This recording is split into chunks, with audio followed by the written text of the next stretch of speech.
Budget पर जिसे कहा जा रहा है संकल्प का बजट, पहले आया ज्ञान का बजट, फिर गति का बजट और अब संकल्प का बजट। और ये इसलिए भी क्योंकि अब समय आ गया है भाजपा को अपने संकल्प भी पूरे करने हैं। आने वाले 2 साल बाद विधानसभा के चुनाव हैं और संकल्प अगर अधूरे रह गए तो जनता का जनादेश कुछ और भी हो सकता है। और इसीलिए इस बार फोकस संकल्प पर, और क्या संकल्प का ये बजट संकल्प पूरा करेगा, इसी को आज हम इस डिबेट में, इस चर्चा में डिकोड करने की कोशिश करेंगे। पहले सुनते हैं बजट को लेकर वित्त मंत्री ने क्या कुछ खास बातें बताई। छत्तीसगढ़ सरकार का बजट पेश हो चुका है और इस बार बजट रोली चंदन का तिलक नहीं, माटी का तिलक लगाकर पेश किया है वित्त मंत्री ओपी चौधरी ने। वो हमारे साथ मौजूद हैं। बजट की छोटी और संक्षिप्त बातें जानते हैं। ओपी जी, बजट छत्तीसगढ़ के जनता के लिए कैसे है? जब तिलक छत्तीसगढ़ का है तो छत्तीसगढ़ के लिए बजट में छत्तीसगढ़ की माटी से जुड़ा हुआ क्या है? छत्तीसगढ़ के माटी से जुड़ी हुई सारी की सारी चीज़ें हैं। हम छत्तीसगढ़ के माटी के लिए समर्पित होकर मुख्यमंत्री जी के नेतृत्व में छत्तीसगढ़ महतारी को समृद्धि के शिखर में पहुंचाने के लिए कार्य कर रहे हैं। छत्तीसगढ़ महतारी के कोरा में बैठे हुए एक एक बेटा बेटी के कल्याण के लिए हम काम कर रहे हैं। गरीब युवा अन्नदाता नारी, जब हम ज्ञान बोलते हैं तो छत्तीसगढ़ के माटी पे पलने बढ़ने वाले और इस समाज में रहने वाले लोगों के कल्याण की ही वो मूलतः भावना होती है।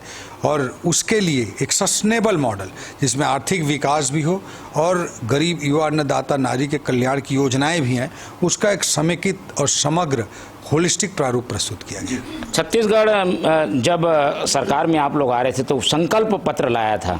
क्या ये जो बजट है इस संकल्प पत्र को पूरा करने वाला बजट है क्या? निश्चित रूप से पहले बजट से ही हम संकल्प पत्र के लिए पूर्णतः प्रतिबद्ध हैं।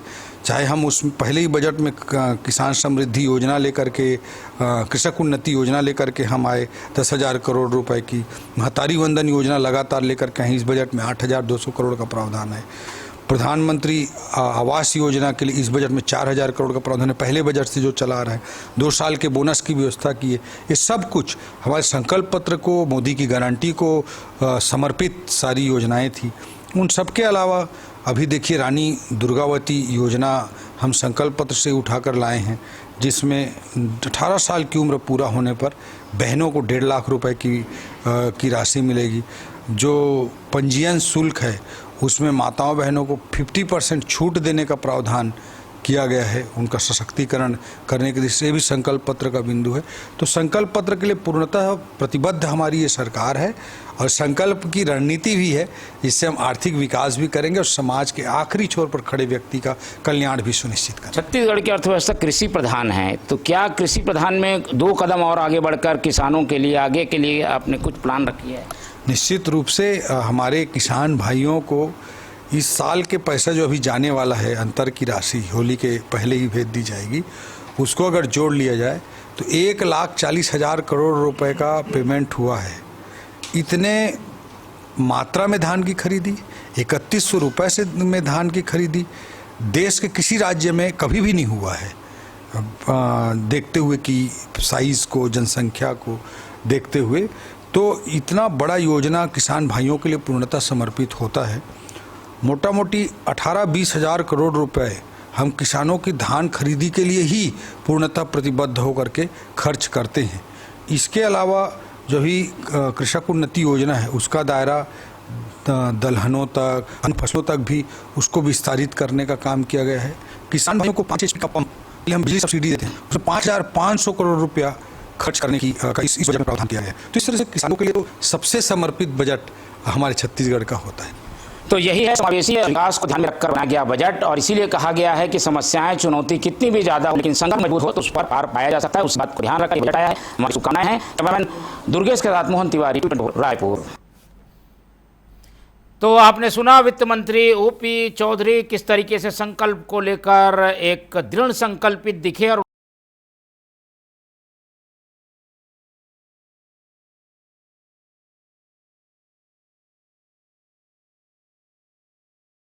उनका कहना है कि इस बजट से नई दिशा प्रदेश के विकास को मिलेगी। लेकिन विपक्ष क्या सोचता है, विपक्ष की नज़र में बजट क्या है, आइए सुनते हैं पूर्व मुख्यमंत्री भूपेश बघेल को। ये अज्ञान दुर्गति का ये संकल्प का बजट है। ये विनाश का बजट है। इसमें न किसानों के लिए कुछ है, न महिलाओं के लिए कुछ है, न युवाओं के लिए है, न अनुसूचित जाति जनजाति के लिए है, न उद्योग व्यापार के लिए है।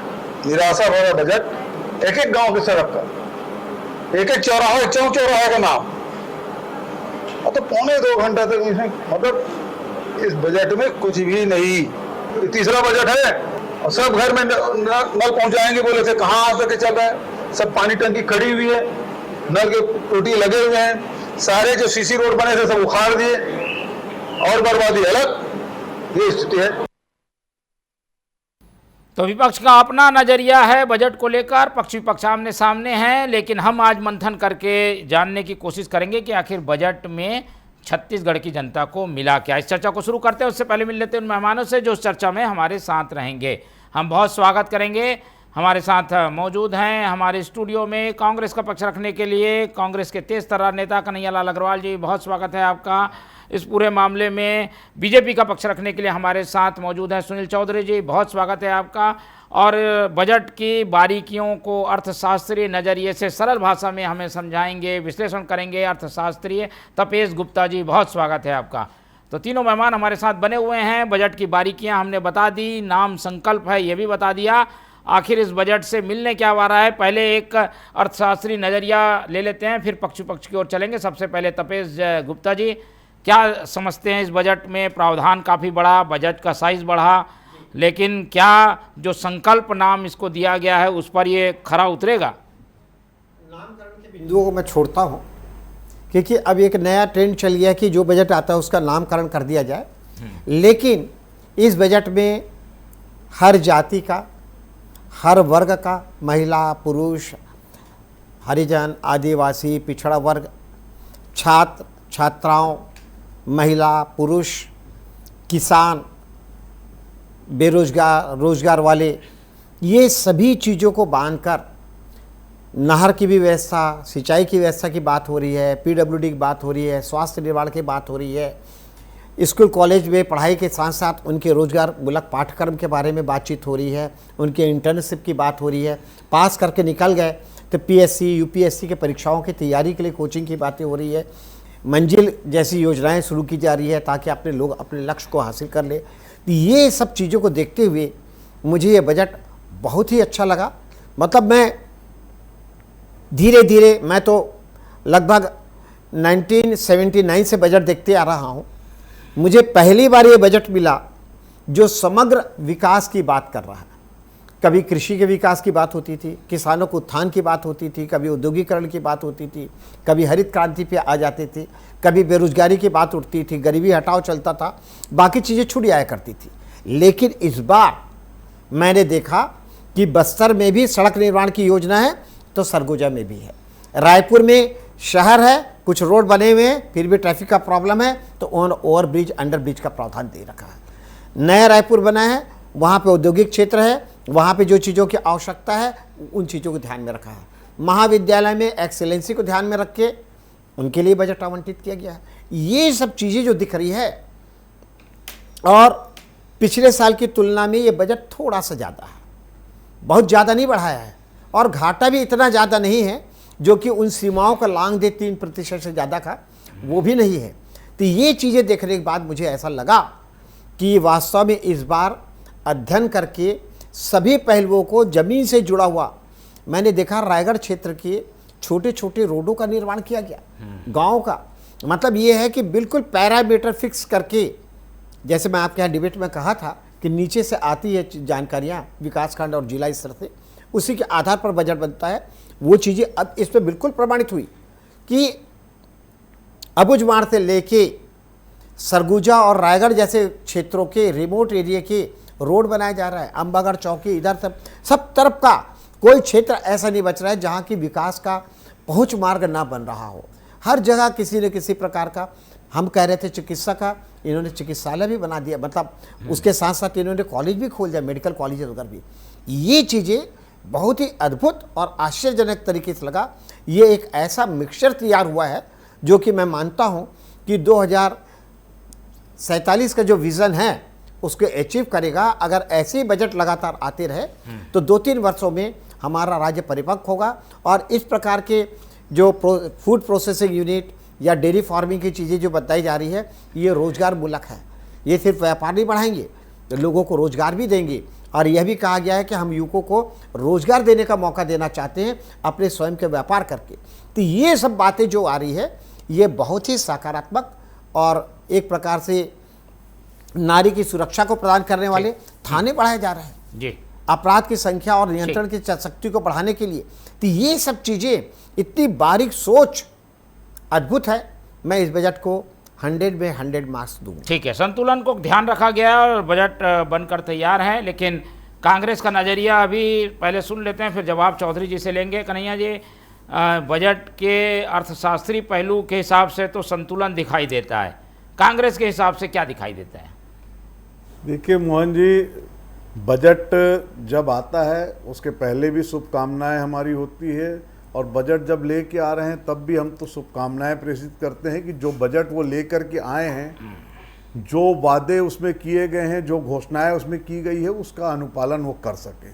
ये ना हो कि वो घोषणाएं रह जाएं, धरातल पर ना आए, बजट लैप्स पे लैप्स होता जाए, बड़ी बड़ी चीज़ें घोषणा जो है कागजों में दिखाई पड़े लेकिन सड़क पे ना दिखाई पड़े। अभी विकास की जहाँ तक की बात है, विकास की रफ्तार पिछले वर्षों में कैसी रही है उसको हम सब ने देखा है, और सूचना के अधिकार में भी जानकारी आई थी। बीच में काफ़ी जो है पीडब्ल्यूडी मंत्री भिड़े रहे कई दिनों तक के, कि जो है पूरे प्रदेश में 5 किलोमीटर सड़क नहीं बन पाई, ये ईएनसी ने लिख करके दिया था। तो ये स्थिति रही और पीडब्ल्यूडी का बजट लैप्स होने की स्थिति बनी। तो कहाँ जो है आपकी सोच आप अच्छी लेकर के आ रहे हैं, लेकिन सोच का क्रियान्वयन नहीं कर पा रहे हैं। अभी रायपुर में अस्पताल की घोषणा हुई है, 200 बिस्तर अस्पताल की, और मदर चाइल्ड अस्पताल की भी घोषणा हुई है। मैं उसका स्वागत करता हूँ, पर साथ में एक निवेदन भी कर रहा हूँ कि एक 100 बिस्तर का मल्टी स्पेशलिटी हॉस्पिटल बनाने की घोषणा लगभग 15 साल पहले हुई थी, जो रायपुर दक्षिण के भाटा गांव में बनने वाला था। उसकी आज तक आधारशिला तक नहीं रखी गई। तो इस तरह से घोषणाओं का जो है घोषणाएं हो और घोषणाएं जो है उसी समय उसके साथ साथ वो अमृत अवस्था में आ जाए, ऐसा ना हो। जो घोषणाएं हो रही है उन घोषणाओं को सरकार पूरा कर सके, ये हम चाहते हैं सरकार से। व्यापारियों ने मांग रखी थी, मैंने कैट का और चैम्बर का दोनों का पढ़ा था, मंडी शुल्क माफ करने की मांग की थी व्यापारियों ने। व्यापारी प्रोत्साहन के लिए जो है पेंशन की मांग लगातार लंबे समय से हो रही है, वो मांग व्यापारियों ने उठाई थी। और व्यापारी कल्याण बोर्ड की भी बात थी, कहीं उन बातों को समावेश नहीं हुआ है। और एक जो सबसे बड़ी बात, मैं हमेशा हर बजट के समय, चाहे वो केंद्र का बजट हो या राज्य का, चूंकि इसमें वेट का मामला है, केंद्र में एक्साइज का मामला रहता है, जो पेट्रोल और डीजल की कीमतों को, क्योंकि दो ही चीज़ें राज्य के पास है टैक्स की यदि बात करें तो, एक आबकारी में और एक पेट्रोल डीजल में। आबकारी में आपने शुल्क बढ़ाया, बड़ी अच्छा है, जितना महंगा हो व्यसन उतना कम हो सकता है, जो सरकार की भावना है आप उसको बढ़ा लिए। लेकिन पेट्रोल और डीजल पर कम करने की जो आवश्यकता थी उस पर बिल्कुल ध्यान नहीं दिया गया, क्योंकि पेट्रोल और डीजल सिर्फ एक वो नहीं है कि हम अपनी गाड़ी में 5 लीटर पेट्रोल भराएंगे तो 5 रुपये कम हो जाएगा तो 25 की बचत हो जाएगी। डीजल पर यदि 10 रुपये लीटर कम होता है, 5 रुपये लीटर कम होता है, तो वो उसके ट्रांसपोर्टिंग से जो वस्तुओं के मूल्य है उन सब पर उसका प्रभाव पड़ता है। तो महंगाई नियंत्रण की दिशा में भी एक बड़ा कारगर कदम होता है, लेकिन उस पर जो है बिल्कुल ध्यान नहीं दिया गया, उसको छोड़ दिया गया है। ठीक है, उसको ध्यान नहीं दिया गया और इसीलिए कुछ आलोचना के तथ्य कांग्रेस के हाथ में आ गए हैं। चौधरी जी, अच्छाई तो हमने सुन भी ली, और अच्छाई ज़्यादा छुपाने की ज़रूरत नहीं होती, खुद ही पता चल जाती है। लेकिन कुछ पॉइंट जो कन्हैया जी ने उठाए उसके हिसाब से तो लगता है कि बजट बनता ज़रूर है पर पूरा नहीं हो पाता, लैप्स भी होती है राशि, और फोकस जो है कहा जरूर जाता है कि सब वर्गों का है, पर हो नहीं पाता वो कंप्लीट। इस पर ज़्यादा जोर क्यों नहीं देती सरकार? जी, राम राम, जय जोहार, जय छत्तीसगढ़। देखिए, सबसे पहले तो ये ऐतिहासिक बजट है और हमारे अर्थशास्त्री बड़े भैया तपेश गुप्ता जी ने भी 100 में 100 नंबर दिए हैं। ये उपलब्धि है। मुझे तो लगता है कि माननीय विष्णुदेव साय जी की सरकार आने के बाद और माननीय ओपी चौधरी जी जब से वित्त मंत्री हैं, ये देश के लिए एक मील का पत्थर साबित हो रहा है। एक छोटा सा उदाहरण मैं आपको दे दूं, जब वित्तीय प्रबंधन बहुत अच्छा होता है तो केंद्र सरकार जो है प्रोत्साहन राशि देती है। पिछले वर्ष वो राशि कितनी थी? 6,000 करोड़ रुपए मिली थी। इस बार वो लगभग 8 से 10,000 करोड़ मिलने वाली है। थोड़ा सा पीछे जाते हैं, भूपेश बघेल जी की सरकार मात्र 256 करोड़ रुपए मिला था। तो कहीं ना कहीं वित्तीय प्रबंधन देश के स्तर पर माननीय ओपी चौधरी जी बहुत अच्छा कर रहे हैं। पहले हम ज्ञान की बात कर रहे थे, माननीय भूपेश बघेल जी को शायद वो अभी जिस भाषा में बात कर रहे थे, मुझे लगता है कि एक पूर्व मुख्यमंत्री को इस प्रकार की भाषा का उपयोग नहीं करना चाहिए। मुझे लगता है सबसे बड़े अज्ञानी और सबसे बड़ी दुर्गति तो आपके कारण कांग्रेस की हो गई है। अभी संकल्प का विषय है, आपको नहीं समझ में आने वाला है, क्योंकि आपको भी लगेगा समझने में, और मुझे लगता है कांग्रेस को भी समझ में नहीं आने वाला है। कन्हैया भैया जरूर बहुत समझदारी से बात करें, उन्होंने धन्यवाद भी दिया कि रायपुर के लिए जो बातें आई हैं उसके लिए उन्होंने धन्यवाद दिया। निश्चित रूप से वो रायपुर शहर के नागरिक हैं, वो समझते हैं बातों को, और बहुत दीर्घकालिक अनुभव राजनीति का है और व्यापारिक क्षेत्र का भी अनुभव है। वो बहुत सारी बातों को कह रहे थे, लेकिन मुख्य बात यह है कि आज जब हम बात करते हैं छत्तीसगढ़ के संदर्भ में, तो आप देखेंगे कि बस्तर के विषय को लेकर के लगातार कांग्रेस बजट के पहले मैं देख रहा था मोहन जी, डिबेट में भी लोग और अन्य स्थानों पर कहते हैं बस्तर को क्या मिलने वाला है, देखते हैं क्या होगा, सरगुजा का क्या होगा। अब देखिए ना क्या हुआ बस्तर का। वो बस्तर जहां पर पहले कभी नक्सलियों की बंदूकें बोला करती थी, पहले वहां बारूद बिछे होते थे, जहां पर मांस के लोथड़े और खून के छींटे नजर आते थे, आज बस्तर का युवा जो है वो मुख्य धारा में जुड़ने को तैयार है। आप देखेंगे कि अबुझमाड़ और जगरगुंडा में एजुकेशन सिटी की बात होनी शुरू हो गई है। अब तो बस्तर का युवा जो है पूरे विश्व स्तर पर दहाड़ मारने की तैयारी कर रहा है, और बस्तर में बैंकों के ब्रांच खोले जा रहे हैं, मोबाइल टावर के लिए वहां पर व्यवस्था की जा रही है। उसके साथ ही साथ आप देखेंगे कि टूरिज्म हब के विषय को लेकर के भी वहां पर बड़ा काम हो रहा है। अब हम आ जाएं सरगुजा के विकास की बात करें तो वहां रायपुर शहर जहां हम रहते हैं, राजधानी के अनुरूप अगर निर्माण की बात आती तो सड़कों का जाल बिछाने की तैयारी है, overbridge, underbridge, hospital, underground cabling. उसके साथ साथ सबसे बड़ी समस्या जिसको लेकर के हम लोग भी लगातार आवाज उठाते हैं, हमारे तात्यापारा का जो सड़क का मामला था उसको भी बजट में प्रावधानित कर दिया गया, और निश्चित रूप से अब इस समस्या का भी समाधान होना है। कुल मिलाकर के यदि बात करें, यदि महिलाओं की बात करें तो महतारी वंदन के लिए प्रावधान वो तो है ही है, लेकिन रानी दुर्गावती योजना मील का पत्थर है। 18 वर्ष की जब हमारी बेटी जो है वो होगी तो 1.5 लाख रुपए उसके खाते पे जाने वाले हैं। सड़कों के लिए मुख्यमंत्री द्रुतगामी योजना, ऐसी विभिन्न योजना है। युवाओं के लिए अगर मैं बात करता हूं तो युवाओं के लिए नालंदा परिसर से लेकर के युवाओं को आगे बढ़ने के लिए जिस प्रकार से आने वाले समय में पीएससी, यूपीएससी, व्यापम, अन्य प्रकार के संसाधन के लिए पूरा उपलब्ध कराने का काम किया गया। खर्च नहीं हो पाता। नहीं, खर्च बिल्कुल होता है, वो होता होगा कांग्रेस की सरकारों के समय में। आपको बहुत स्पष्टता से बता दे रहा हूं, ये सरकार संकल्प के साथ जब आती है तो एक एक व्यक्ति के जीवन में परिवर्तन के लिए काम करती है। और आप कहें तो मैं भूपेश बघेल जी का 5 साल का पढ़ के बता दूंगा मोहन जी, वो भी आंकड़े मेरे पास है, बजट कितने का था और खर्च कितना हुआ, अंतर कितना रह गया। ये विषय आज नहीं है, आज विषय है छत्तीसगढ़ जब आगे बढ़ रहा है तो सकारात्मक, जैसे कन्हैया भैया सकारात्मक नेता है, वैसे पूरी कांग्रेस पार्टी को सकारात्मक होकर के आप चुनाव के समय आइए ना, करिए हमारी आलोचना, चुनाव में बात रखिए, पर आज छत्तीसगढ़ के विकास में साथ में चलना पड़ेगा। सारे पहिए एक साथ चलेंगे तो छत्तीसगढ़ का विकास होगा। 35 गुना बढ़ा है बजट, प्रारंभ से अब तक 5,000 करोड़ से अब 1,72,000 करोड़, 35 गुना बड़ा बजट। पॉइंट पर भी आएंगे। तपेश जी से समझने की कोशिश करते हैं, बजट का साइज और ग्रोथ जो हमारी है उसके हिसाब से क्या लग रहा है, हम किस दिशा में जा रहे हैं, हमारे पास और किधर ध्यान देने की खास जरूरत है? अब देखिए, जहाँ तक बात बार बार उठती है कि छत्तीसगढ़ नक्सली पीड़ित क्षेत्र रहा है और यहाँ पे हट गया है, अब विकास के दौर चालू होना चाहिए, तो विकास का दौर उन्होंने बस्तर से ही शुरू किया है। शिक्षा का, स्वास्थ्य का, देखिए वहाँ मेडिकल कॉलेज दे रहे हैं, यानी ये व्यवस्था की बुनियादी इंफ्रास्ट्रक्चर अगर वहाँ दे दिया जाए, आधारभूत संरचना दे दी जाए, वहाँ पे कम्युनिकेशन विकसित कर दिया जाए, वहाँ सुरक्षा की व्यवस्था दे दी जाए, वहाँ पे नालंदा जैसे परिसर की स्थापना कर दी जाए। अब ये बजट में देखना ये है कि हमारे जो नागरिक हैं इसके लाभ लेने के लिए कितने आगे आते हैं और हमारे अधिकारी उनसे कितना सामंजस्य कर पाते हैं। ये जो बार बार बातें आ रही है कि हम उसका उपयोग नहीं कर पाते हैं, बजट लैप्स हो जाता है, तो कई जगह पे हितग्राहियों का जो अंश होता है वो रुचि कम होने के कारण हो जाता है और वो पूरा लाभ नहीं ले पाते। यहाँ पे हितग्राही के रूप में सबसे बड़ा युवा वर्ग आया है, उसको नालंदा परिसर अध्ययन अध्यापन करना है, पीएससी कोचिंग, यूपीएससी कोचिंग में जाना है, उसको कॉलेज में अच्छे ईमानदारी से पढ़ना है, उसके लिए एक्सेलेंसी कॉलेज भी बनाई गई है, उनकी सुविधाओं को उपयोग करना है, उससे तोड़ फोड़ नहीं करना है, उसको बना के सजो के रखना है और अपने भविष्य को संवारना है।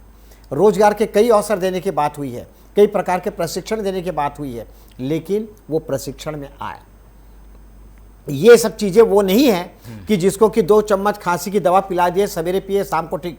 ये व्यवस्था दीर्घकालीन होती है, आपको इसकी आदत डालनी पड़ेगी। 4 महीना 6 महीना, उसके बाद देखिएगा उसका आउटपुट कैसा आता है। उसको विध्वंसक रूप में मत देखिए। जब कोई चीज़ें सरकार रख दी है तो हम सबकी जिम्मेदारी है कि हम उसको समर्थन के साथ आगे बढ़ाएं। और एक अच्छा बजट है, इस बजट का स्वागत करते हुए अगर इनके कार्यों को क्रियान्वयन करने में हम सहयोग दें, पक्ष विपक्ष आम नागरिक सभी, तो निश्चित तौर पे छत्तीसगढ़ का विकास 100% आपको दिखेगा। प्रति व्यक्ति आय में भी वृद्धि होगी और हर व्यक्ति का जीवन स्तर सुधरेगा। ठीक है, चलिए, तो ये कुछ ऐसे एरिया हैं जिस पर तपेश जी ने ध्यान देकर बताया कि बजट को विशेष तौर पर फोकस किया गया है। कन्हैया जी, कांग्रेस के पास मुद्दे कई हैं, पर बजट जैसी चीज़ पर क्यों हमें सियासी तकरार देखने को मिलती है? ऐसी भाषा, अज्ञानता, दुर्गति, ये सब। तकरार जैसी कोई बात नहीं है। मैं आदरणीय गुप्ता जी तो विशेषज्ञ हैं, मैं ना तो आर्थिक विशेषज्ञ हूँ और ना ये बाकी जो विशेषज्ञता वाली चीज़ें हैं उनको समझता हूँ। मैं तो मूल रूप से जो एक मोटा स्वरूप जो दिखाई पड़ता है, जिससे जनता का, व्यापारियों का, आम नागरिकों का सीधा हित जुड़ा होता है, उसकी बात करता हूँ। अभी बस्तर की बात हमारे छोटे भाई कर रहे थे सुनील। मैं बस्तर में नक्सल उन्मूलन का काम 15 साल की भाजपा की सरकार में नहीं हुआ था, 5 साल की भूपेश बघेल की सरकार में हुआ, जब पहली बार बस्तर के अंदर से अंदर भी जो दुर्गम क्षेत्र, जो बीहड़ क्षेत्र थे, वहां जाकर के भी स्कूलें खुल गई, बाजार लगने शुरू हो गए, वहां अस्पताल प्रारंभ हो गए। मारे गए ना, लेकिन वो उसी को आगे बढ़ाया ना आपने, उस काम को। और उस काम को आगे बढ़ाने के पीछे तो आपकी जो है एक दूसरा हित, कारपोरेट हित जागृत हो रहा था, जिसके लिए आज आप प्रयास कर रहे हैं। पर उसके बावजूद भी हम नक्सल उन्मूलन चूंकि हो रहा है, नक्सल उन्मूलन का पूरी तरह से भारतीय जनता पार्टी के साथ खड़े होकर के कांग्रेस ने समर्थन किया है। कांग्रेस ने सरकार को पूरा समर्थन दिया है। कांग्रेस ने कभी ये नहीं बोला कि नक्सलियों को क्यों मारा जा रहा है। कांग्रेस ने ये जरूर कहा कि नगरनार का प्लांट जो है अपने निजी हितों के लिए अपने मित्रों को मत सौंपिए, उसको राज्य सरकार चलाए। ये बात भूपेश बघेल जी ने उस समय कहा था कि केंद्र सरकार नहीं चला सकती तो हमें दे दीजिए, लेकिन उसको निजी हाथों में दिया जा रहा है और उनके लिए यदि प्रयास किया जा रहा है तो फिर वहां पर एक बू उठती है कि आखिर ऐसा क्यों हो रहा है। जहां तक के विकास कार्य की बात है, विकास कार्यों की स्थिति को हम सब ने लगातार देखा है। और प्रदेश की जो दुर्गति और सदगति की बात हो रही थी, प्रदेश में भारतीय जनता पार्टी के कार्यकर्ता से भी यदि पूछ लोगे तो दुर्गति किसके कारण इस सरकार की हो रही है, वो भारतीय जनता पार्टी का कार्यकर्ता भी बता देगा और रास्ते में चलने वाला छोटा से छोटा एक आदमी बता देगा कि प्रदेश की दुर्गति क्यों हो रही है। चाहे वो हमारे अभी गाइडलाइन के मामले की बात रही हो, रजिस्ट्री की दरों की वृद्धि की बात रही हो, या और जितने भी तरह से अभी जो जीएसटी को लेकर के जो प्रताड़ना लोगों ने झेली है, वो तमाम मामले ऐसे जिसको लेकर के बच्चा जानता है कि किस वजह से जो है दुर्गति इस अभी बजट में क्या कर रहे हैं की हो रही है। आप जो बता रहे हैं वो चीजें बजट में ऐसे कर सकते हैं कि ये तो चीजें सिस्टम से जुड़ी हुई हैं, बता रहे हैं आप। सिस्टम से जुड़ी हुई चीजें हैं तो सिस्टम से जुड़ी हुई चीजें तो बजट है। बजट सिस्टम से बाहर है क्या? बजट में जो चीजें आई, मैंने उसको स्पष्ट रूप से कहा कि उसका क्रियान्वयन ये कर पाए तो सबसे अच्छा होगा। 45,000 शिक्षकों की नियुक्ति की घोषणा उस समय बृजमोहन जी ने की थी, उन्होंने फाइल भी भेजी थी, पर इन्हीं वित्त मंत्री जी ने उनकी फाइल को जो है किस किनारे में फेंका पता नहीं चला।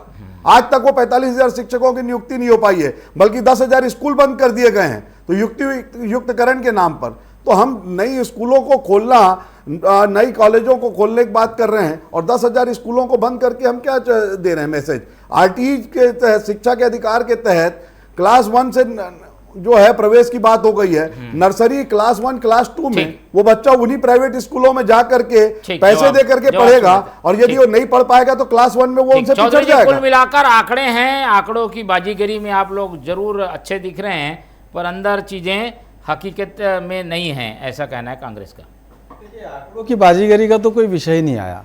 और कन्हैया भैया बहुत समझदार नेता लगते हैं मुझे। कन्हैया भैया, आप पार्टी के तरफ जाकर के ऐसे मत बोलें कि आपकी छवि को नुकसान हो जाए। आप बहुत स्पष्ट हैं और बातें बहुत स्पष्टता से रखते हैं। नक्सलवाद के विषय में भारतीय जनता पार्टी की सरकार ने मजबूती से लड़ाई लड़ा है और पूरे संकल्प के साथ हम उसकी समाप्ति की ओर बढ़ रहे हैं। इस पर सबको मालूम है और अगर आप बोलेंगे तो आपकी विश्वसनीयता पर प्रश्न चिन्ह होगा। खैर, इस विषय पर मैं ना बढ़ूं।